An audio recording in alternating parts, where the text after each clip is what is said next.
네, 안녕하십니까. 깡센컬러 강전전무입니다. 오늘 시장도 사실 좀 아쉽습니다. 왜냐면 이제 어저께 미증시가 이제 26 변화 거래일이었기 때문에 앞서 말씀드렸던 대로 미증시는 좀 강하게 잘 상승이 나왔는데 미증시가 직전의 고점을 돌파하는 그런 흐름이 나왔기 때문에 시장에서 미증시 역시도 이제 안정감이 있고 추가적인 강세를 기대할 수 있는 그런 구간에 들어왔다는 거죠. 그리고 이제 오늘 같은 경우 중국도 마찬가지로 어저께는 굉장히 큰 폭의 급락이 떨어졌는데 오늘 같은 경우는 1% 가까운 상승으로 마감을 함으로써 시장에서 어느 정도 중국도 어저께 단계적인 이슈로 한 번에 가격 조정과 이런 부분을 한 번에 받았다 이렇게 해석할 수 있는 그런 위치를 만들어놨는데 국내 증시가 그렇게 따라가지 못했다는 거죠. 그러니까 국내 증시는 오늘도 외국인들의 매수는 이어지는 그런 모습이었었는데 투신권을 중심으로 한 기관에서의 차익 실현 물량이 지속적으로 좀 떨어졌던 부분이 있고 그리고 아직까지 투자 심리가 굉장히 안 좋은 그런 흐름을 보여주고 있는데 사실 이제 물론 뭐 많이 빠졌던 종목이 있고 시장에서 변동성이 크게 나타났었기 때문에 거기에 대한 뭐 많은 투자자분들 좀 물린 것도 있을 거고 그리고 이제 좀 증시 자체를 이제 질려서 떠나신 분들도 계실 텐데 투자 심리가 굉장히 약한 것 같습니다. 그러다 보니까 시장에서 중요한 구간에서는 거래량의 증가세와 함께 증시가 올라가줘야 되는데 그런 부분이 없었던 거죠. 그래서 이제 금요일이라서 특히나 더 그런 부분도 있었던 것 같은데 이제 거래 대금의 증가가 좀 더 나와줘야지 국내 증시가 한 번은 강하게 움직일 수 있다가 될 것 같고요. 그리고 국내 증시도 마찬가지로 중요 추세를 돌파를 하는 흐름까지 나와줘야지 이제 다시금 증시 자체가 좀 더 위쪽 방향을 좀 강하게 볼 수 있지 않을까 그렇게 보고 있습니다. 그래서 오늘 우리나라 증시가 어제와 오늘 이틀 동안 시세가 못 나왔던 부분은 다음 주 기대를 하면 될 것 같고요. 오늘 증시 같은 경우 보게 되면은 강세를 띈 종목군이 있었는데 강세를 띈 종목군 자체가 이제 삼성물산에 대해서 이재용 부회장이 지분을 매입을 했다. 이 부분이 이슈가 되면서 지배구조 관련주들은 강세가 그대로 좀 나타나는 그런 모습이었고요. 그 외적으로 이제 종목별로 조금씩 강세가 이어지는 흐름이었기 때문에 뭐 크게 이슈가 되는 그런 종목군은 없었습니다. 다만 이제 중국에서 전기차에 대해서 추가적으로 이제 어떤 규제를 풀어준다 이런 부분이 있었는데 이에 관련되어서 대형 쪽에서 움직이지 않았고 중소형이나 이런 쪽에서 전기차 관련 테마가 한번 강하게 움직이는 그런 흐름이 있었다. 이렇게 보시면 되겠습니다.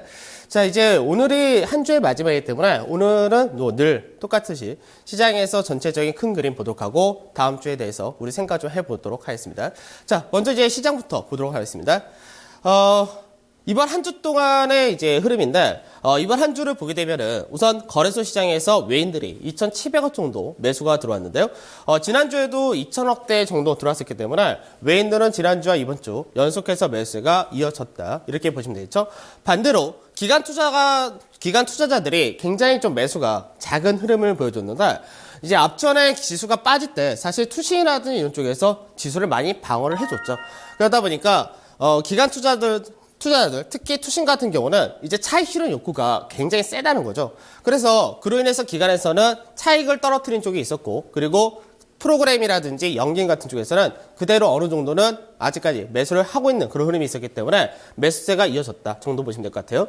그래서 거래소 같은 경우는 외국인과 기관 쌍끌이 매수가 이어졌다 보시면 되고 코스닥 같은 경우는 아직까지 외국인과 기관 양매도가 이어지고는 있는데 코스닥도 매도세가 조금은 완화가 되고 있다 이렇게 보시면 될 것 같아요. 그래서 시장에서 이제 수급적인 부분에서는 여전히 외국인과 기관이 매도를 하고는 있지만 지난주에 비해서는 기관에서의 매도도 축소가 되었고 외국인도 매도를 크게 하고 있지는 않는 그런 구조이기 때문에 좀 더 이제 거래소 쪽에서 매기가 좀 더 확대가 되거나 증시 자체가 좀 더 반등세가 나온다면 코스닥 쪽에서도 수급이 좀 개선되지 않을까 그렇게 볼 수 있을 것 같습니다. 자, 이번 한 주를 보게 되면은 시장은 사실 굉장히 잔잔했죠. 그러니까 이번 한 주가 좋게 이야기를 하면은 지난주에 급등이 나왔기 때문에 이제 이번 주는 숨고르기를 하는 그런 장세였다 볼 수가 있는데 이제 코스피 지수 같은 경우 0.2% 정도 강보합으로 마감이 되었고요. 대형 지수는 0.05% 빠졌으니까 역시 보합권에서 마감이 되었다. 상대적으로 중소형과 코스닥이 조금 더 강세를 띠는 그런 모습이었었는데 중소형 코스닥이 조금 더 강세를 띌 수 있는 배경은 말 그대로 이번 한 주는 거래 대금이 많이 줄었었죠. 그러니까 거래 대금의 증가세가 높을 때는 대형이 잘 움직일 수 있는 여건이 되는데 거래 대금의 증가세가 작다 보니까 아무래도 중소형 코스닥이 좀 더 이번 주에는 좋은 흐름을 보여줬다. 이렇게 보시면 될 것 같습니다. 자, 바로 지수를 한번 보도록 할게요. 자, 대형 지수를 보게 되면은 이제 주간 차트인데 우리가 이제 일간 차트는 제가 평일날 자주 보여드리니까 오늘 이제 주간 차트를 보면서 설명해드리도록 하겠습니다. 자, 주간 차트를 보게 되면은 이제 또 동일한 그림이죠. 시장에서 바닥을 다지고 작년에 저점 자리 때를 이번에 똑같이 저점 만들었었고, 그리고 나서 이제 한 번에 단기적으로 연휴 끝나자마자 이틀 동안에 급락을 받았는데 오히려 이 부분이 가격 조정을 한 번에 받아준 그런 케이스가 되었죠. 그러고 나서 지난주가 굉장히 큰 폭의 급등이 나왔었는데 지난주 급등이 나오고 나서 이번 주 추가적인 강세를 띄었다면은 다음 주가 조정을 받는 그런 구조가 될 수 있었는데 이번 주에는 그냥 숨고르기가 나왔기 때문에 다음 주는 기대를 해볼 만한 그런 위치가 된다. 이렇게 보셔도 될 것 같아요. 그러니까 특히나 지지를 받았던 자리가 앞전에 이제 저점을 만들었던 자리대를 다시 회복을 하고 지지를 받아줬기 때문에 차트사에서는 굉장히 좋은 숨고르기를 잘 만들어 놨다. 이렇게 보셔도 되겠습니다. 제일 중요한 건 똑같죠. 이 하락 추세를 언제 돌파를 할 것이냐. 그래서 이 부분이 다음 주부터 이제 3월 초까지 해서 잘 나와주면 더 좋은 그런 케이스가 될 거고요. 돌파가 나온다면 물론 한번 지지 테스트가 들어올 겁니다. 하지만 돌파가 나온 것 자체가 시장에서 이제 증시 자체가 상승 추세로 전환이 된다. 이렇게 해석할 수 있기 때문에 이 부분이 좀 중요하다 보시면 될 것 같아요. 수급을 한번 보도록 할게요. 수급을 보게 되면은 기관에서는 계속해서 매수세가 들어왔고요. 그리고 외국인들은 매도세가 이제는 멈췄죠. 그래서 외국인의 매도가 멈춰진 상태가 되었다. 여전히 개인들은 계속해서 이제 매도세를 했기 때문에 개인들 물량은 여전히 없다가 현재 대형주 시장입니다. 자, 그다음에 코스닥 지수 한번 보도록 해야죠. 자, 코스닥 같은 경우도 이제 시장에서 지난 앞전에 이제 한번 급락이 굉장히 크게 떨어질 때 그때가 이제 하단 추세를 찍은 그런 그림이었었는데 이때 코스닥 같은 경우는 단기적으로 급락을 워낙 세게 했기 때문에 시장에서 기술적 반등에 영향이 되고 앞전에 매물대 저항이 워낙 큰 자리이기 때문에 시장에서 반등하고 다시 한번 떨어질 것으로 예상을 하고는 있는데 우선은 코스닥도 강세가 나타나고 수급적인 부분이 조금은 완화가 된 그런 모습이죠. 그래서 지금 현재는 코스닥 같은 경우 이제 주 매물대의 하단 자리 때 다시금 진입을 한 그런 모습인데 시장에서 아직까지는 전체적인 하락각 자체가 한 번 정도 내려왔다 가는 것이 실제로 그림은 더 좋습니다. 그러니까 지금 구간에서 바로 올라가 있는다면은 올라갔다 다시 한번 떨어져서 바닥을 만들거나 아니면 내려와서 쌍바닥을 만들어서 올라가는 것이 좀 더 좋은 그림이 되겠죠. 그러니까 거래소 시장 같은 경우가 앞전에도 계속 말씀드린 것이 3월 달에 시장에서 상승 추세로 전환이 될 때 코스닥도 그리고 중소형도 따라갈 건데 그때 이쪽은 약간 바닥 다지기를 하고 그리고 난 다음에 돌파가 나오기 때문에 제가 볼 때는 이제 중소형이나 코스닥 같은 경우는 한 4월 달 정도 되면은 그때 한번 강하게 이슈가 들어오지 않을까 그렇게 보고 있고 현재는 코스닥 시장을 이끌고 가는 종목들 반등의 중심이 되는 종목들이 앞전에 시장에서 강했던 종목들이 아니라 이제 IT 부품이라든지 그동안 움직이지 않았던 종목들이 중심이 되고 있기 때문에 코스닥에서 약간 종목별로 많이 나눠지고 있다. 이렇게 보셔야 될 것 같습니다. 자, 전체적으로 이번 한 주 동안에 거래소 시장에 대해서 외국인 기관 매매 동향 보도록 할게요. 늘 똑같죠? 파란색으로 제가 표시를 해놓은 것은 시장에서 이제 외국인과 기관 동반 매도가 나온 종목이고요. 빨간색은 이제 동반 매수가 들어온 케이스입니다. 자, 여전히 이제 외국인들 매도는 삼성전자가 중심이 되어 있죠. 그러니까 아까 우리가 확인할 때 외국인의 매수가 한 2,600억, 700억 들어왔다고 말씀드렸는데 그러면 삼성전자에서만 이제 삼성전자와 삼성우선주가 한 2,000억 팔았죠. 그러니까 이 두 개를 뺀다면은 시장에다가 한 4천억 정도 다른 쪽으로 들어왔다는 얘기입니다.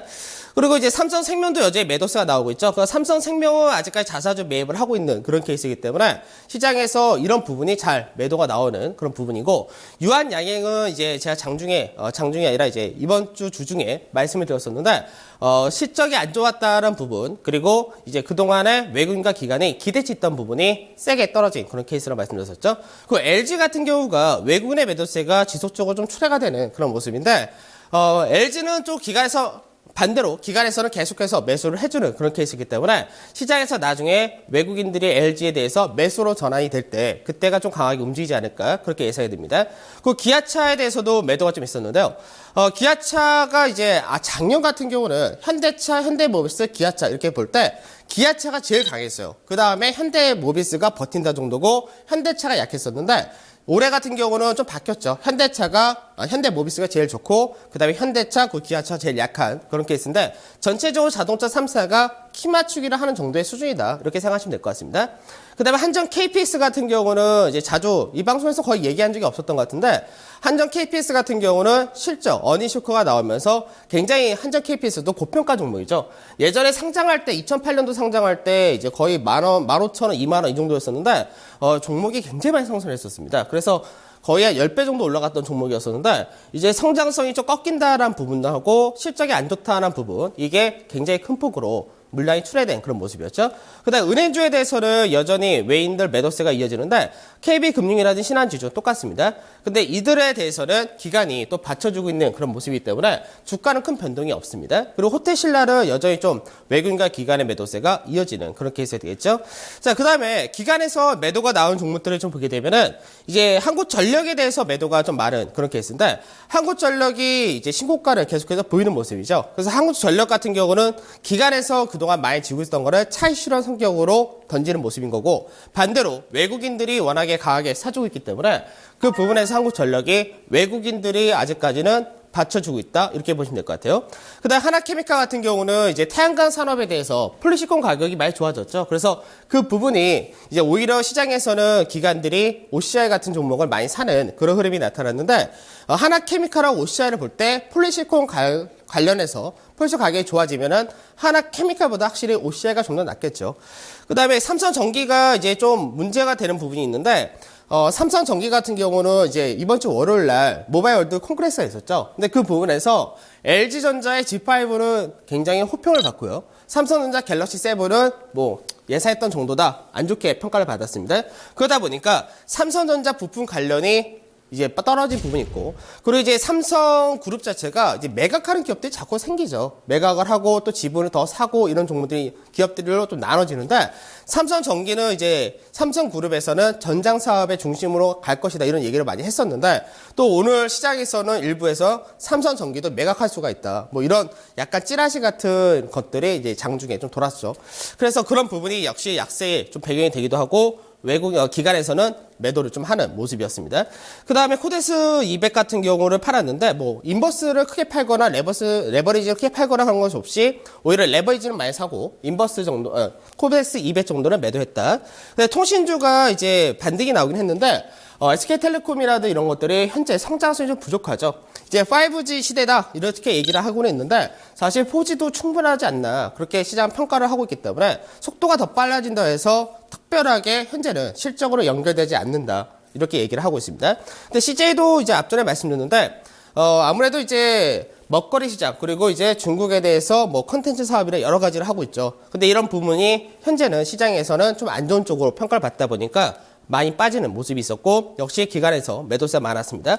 호텔신라 설명드렸고요. 현대산업 사실 건설주가 이제 올해 들어서 많이 상승이 나왔죠. 근데 현대산업은 제가 이제 이 시간에서 얘기 안 해드린 것 같은데 왜 현대산업을 얘기 안 해드렸냐면 현대산업은 다른 현대건설이라든지 대림산업이라든지 GS건설 그러니까 종합건설사는 똑같은데 차이가 뭐냐면은 현대산업은 거의 국내 중심의 산업만 하고 있다는 거죠. 그러니까 오히려 그 부분이 앞전에는 재분양이 많아진다 이런 쪽으로 나오면서 오히려 주가가 굉장히 강했던 부분이 있어서 밸류적인 부분이 현대산업이 다른 종합 해외 투자를 하는 건설사들에 비해서 밸류에이션이 좀 비쌌습니다.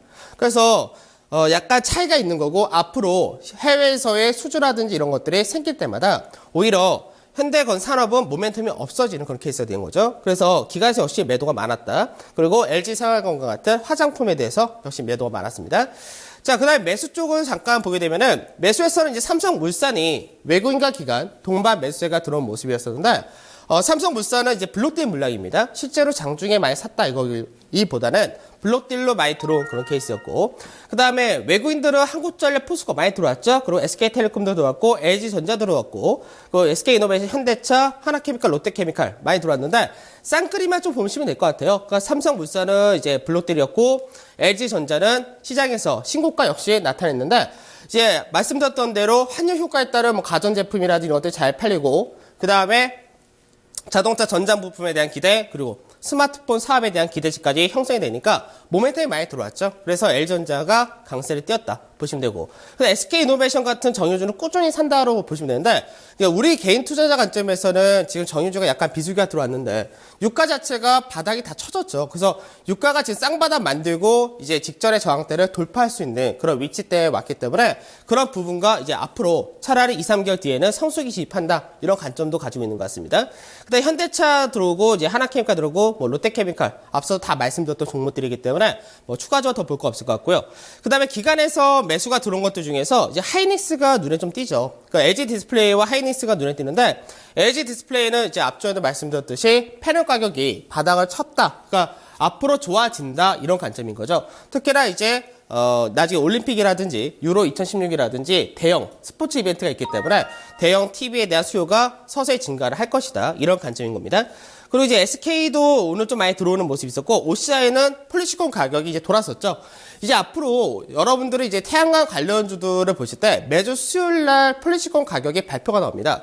그래서 앞으로는 매주 수요일마다 폴리시콘 가격 체크를 하셔야 될 거예요. 왜냐면 폴리시콘 가격 자체가 2% 이상의 급등이 한번 나왔기 때문에 그동안 계속해서 바닥에서 움직이다가 한번 꿈틀거렸다 이건데 이 부분이 앞으로 계속해서 좀 더 이어지면은 그게 그때그때 계속해서 모멘텀이 될 수 있기 때문에 폴리시콘 가격을 좀 신경 쓰셔야 될 것 같습니다. 그 다음에 현대유약, KB금융 이렇게 기관에선 들어왔죠. 그래서 전체적으로 이제 하나씩 좀 보도록 할게요. 먼저 이제 시장에서 한전 KPS를 좀 보도록 하겠는데 한전 KPS 주간 차트입니다.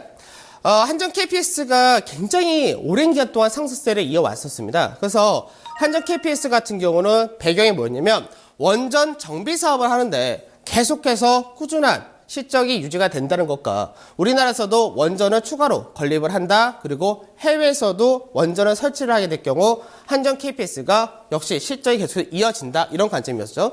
근데 그 부분이 계속해서 주가도 안정성이 있다 하면서 부각이 되었던 그런 게 있었는데 주가가 굉장히 많이 올라갔죠. 그래서 이제 작년까지 해서 13만 5,500원까지 올라갔었는데 이게 올라갈 때는 좋아요. 근데 시장에서 어느 정도 성장성이라든지 실적이라든지 이것이 더 좋아지지 못하는 상태가 되면은 그때는 사실 그동안 프리미엄을 받았기 때문에 고평가가 되어 있는 그런 케이스가 되는 겁니다. 그래서 항상 이제 고점 라인대에서 매물을 쌓았다라고 할 때는 고점 라인대가 깨지면 우선 피하셔야 돼요. 근데 이 자체도 마찬가지로 깨지고 나서 좀 더 내려오다가 전체 상승 추세 자리 있죠? 이 자리 때는 이타 흐름 나오고 결국은 급락이 떨어졌다가 그 다음에는 단기적으로 낙폭이 고점 대비해서 30% 이상 빠진 케이스가 되니까 기술적 반등이 나오는데 이 기술적 반등 나온다도 결국은 되돌림입니다. 그래서 결국은 그동안 상승폭이 계속해서 이어지면서 나왔기 때문에 하락이 최소 2개가 떨어질 수밖에 없는데 지금 이번에 실적이 안 좋게 나왔다는 어닝 쇼크 부분이 결국 주가에 급락으로 떨어진 거죠.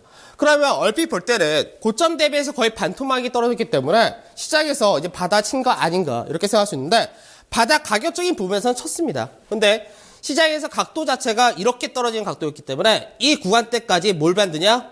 계속해서 기술적 반등 나오고 지지를 받고 이런 바닥 따지기가 최소한 필요하다는 거죠.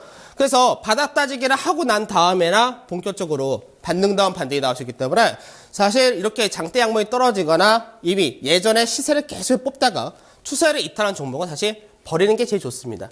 그리고 아직까지 기관이나 외인들의 물량이 많이 잡혀져 있는데 이게 예전에 48,800원에 블록딜을 했던 물량이 있습니다. 그래서 아직까지 물량이 많은 것처럼 보이는 건데 실제적으로 어느 정도는 차익실을 떨어뜨려 놨다 이렇게 보시면 되겠습니다. 자, 그 다음에 바로 보는 종목이 현대산업입니다. 현대산업은 이제 작년 건설주들의 흐름을 볼 때 이렇게 체크를 하셔야 되는데 현대산업 같은 경우는 지속적으로 상승세가 쭉 이어왔었죠. 특히나 재작년, 작년 다른 건설사들은 오히려 빠지다가 한번 반등 나왔다가 더 빠졌죠. 근데 이건 반대로 움직였죠. 왜? 앞전에 말씀드렸듯이 해외 수주가 시장에서는 충당금 설정한다 이런 부분에 대해서 대부분의 건설사들이 디스카운트를 받기 시작을 했어요. 근데 반대로 해외 수주가 없기 때문에 현대산업 같은 경우는 프리미엄을 받아버린 겁니다. 그래서 재개발이라든지 주택사업이 계속해서 흑자로 전환됐다, 실적이 좋게 나온다, 이게 모멘텀에서 계속 올라갔던 거죠. 그러다 시장에서 상승을 뽑을 만큼 뽑고 나니까 어떻게 돼요? 같이 빠졌는데 중간에 한번 강하게 반등이 나왔었죠. 중간에 한번 강하게 반등 나왔던 것이 뭐였죠? 시내 면세점. 시내 면세점 사업을 호텔신라와 같이 추진을 해서 이제 진행을 한 거죠. 그게 한번 주가의 반등 요인이 되면서 추세를 지켜준 듯 했다가 결국 어떻게 돼요? 추세를 이탈했죠. 그러면 단기적으로는 N자형 하락을 뽑았는데 마찬가지로 시장에서 반등이 나왔다 하더라도 매물이 많고 우선은 상승 추세를 이탈한 그런 케이스가 되었기 때문에 당장 추가적으로 강세를 띄기가 어려운 그런 케이스가 된 거죠. 그러면 이제 바닥을 만들 때 36,000원 이 정도가 이제 바닥을 지지를 해줘야 되는데 이 자리대에서 지지해주고 한번 반응 나온다 하더라도 바로 추세를 돌리기가 쉽지 않기 때문에 현재 현대산업이라든지 이런 종목은 건설 쪽 내에서도 다른 건설보다는 약한 종목이다 이렇게 생각하신 것이 좋습니다. 자, 그 다음에 매수가 들었던 종목을 보도록 할게요. 오늘 금요일이죠. 금요일날 늘 시간이 부족했는데 역시 시간이 좀 부족할 거예요. 좀 빨리 한번 가보도록 하겠습니다. 삼성물산 같은 경우는 오늘 시장에서 이슈가 되었죠. 그러니까 삼성물산은 강세를 띄고 반대로 삼성 SDS 같은 경우 더 빠졌습니다. 무슨 차이냐? 이재용 부회장이 삼성물산은 지분 늘렸다고 삼성 SDS는 지분을 팔았다죠. 그러니까 어차피 삼성물산도 저평가 종목이 아닙니다. 어느 정도 고평가가 되어 있는 그런 종목인데 실적이라든 이런 부분이 아직까지는 본격적으로 나타나려면 굉장히 좀 오랜 시간이 걸릴 수밖에 없습니다. 근데 차이는 역시 지분을 계속해서 대주주가 갖고 있냐, 더 사느냐, 그리고 한쪽은 지분 팔았냐 이 차이기 때문에 같은 프리미엄을 받더라도 한쪽은 크게 빠진 거고 삼성물산 같은 경우는 빠지지 않고 오히려 강세를 띄었다. 이렇게 보시면 되겠죠. 그래서 삼성물산은 상장하고 나서부터 13만 원에서 18만 원 사이라는 자리대를 굉장히 계속해서 박스권을 보이고 있는 그런 모습인데 이 기간이 현재 1년하고도 한 2개월 정도 된 상태이죠. 그 상태에서 하락 추세 자리대를 이번에 돌파까지가 나와줬습니다. 다만 아까도 말씀드렸듯이 이 굉장히 오래 쌓여져 있는 이 박스권을 넘어가기에는 실적이라든지 추가적인 모멘텀이 필요하기 때문에 반등이 나올 경우 목표가를 이제 한 17만 정도를 보시고 그 구간 때부터는 비중을 축소하신 쪽으로 말씀 좀 드리도록 하겠습니다. 자, 그 다음에 하이닉스죠. 하이닉스 같은 경우는 이제 시장에서 역시 마찬가지예요. 작년에 좀 많이 빠져있는 그런 케이스인데 지금은 제가 하이닉스 같은 경우는 좋다라고 말씀을 드리죠. 그 앞전에도 이제 하이닉스에 대해서는 단기적으로 33,000원 이렇게 볼 수 있다 말씀을 드리는데 하이닉스는 지금 중국의 칭화그룹이 반도체 사업에 진출한 것이 굉장히 어려워진 상태입니다. 샌디스크에 대해서 미국에서 판매 못한다, 매각 못한다 이렇게 못을 박아놨는데 이제 본격적인 성수기가 3월달부터 시작이 됩니다. 디램 산업도. 그래서 성수기에 진입을 했다는 부분과 환율 효과 이런 게 있고 실적 대비 저평가 이렇게 되는데 하이닉스도 마찬가지예요. 주가가 쭉 강세 띄었었죠. 띄우다가 결국 위에서 박스권을 이탈한 흐름이 나왔기 때문에 박스권 이탈이 나올 때 기본으로 떨어질 때가 31,000원까지 떨어진 건데 이 구간에서 떨어지면서 한 번 더 빠졌죠. 이 부분은 과매도 구간이다라고 말씀을 드리는데 우선은 기간이 팔방금 다 팔았고 이제는 기간이나 웨이나 서서히 들어오는 구조인데 앞전에 이탈하지 않아야 될 자리를 이탈했다가 이제 회복을 해줬죠. 그러면은 기술적 반등이 한 번 더 나올 때 35,000원짜리까지는 기본적인 반등폭이기 때문에 33,000원에서 35,000원 이런 자리대를 단기 목표로 잡고 가시면 되고 나중에 실적이 좋아지거나 디램 가격의 반등이 강하게 나오기 시작을 하면은 그때는 주가가 재평가를 받을 수 있다. 이렇게 보시면 될 것 같아요. 자, 그 다음에 코스닥 바로 한번 보도록 할게요. 코스닥에서는 시장에서 외국이나 기관이나 동반 매도가 나온 것들을 보게 되면은 셀트리온, CJ EMN, 카카오 전부 다 코스닥 시가총액 상위 종목입니다. 그 외적으로도 이제 바이오메드라든지 뭐 여러 종목들을 팔고 이런 흐름이 있었는데 전체적으로 어떻게 팔았냐? 우선 외국인 같은 경우는 전체적으로 파는 것이 바이오 관련해서 약간 그동안 많이 올라갔던 바이오주들 이런 쪽에 대해서 매도가 나타난 모습이었고요.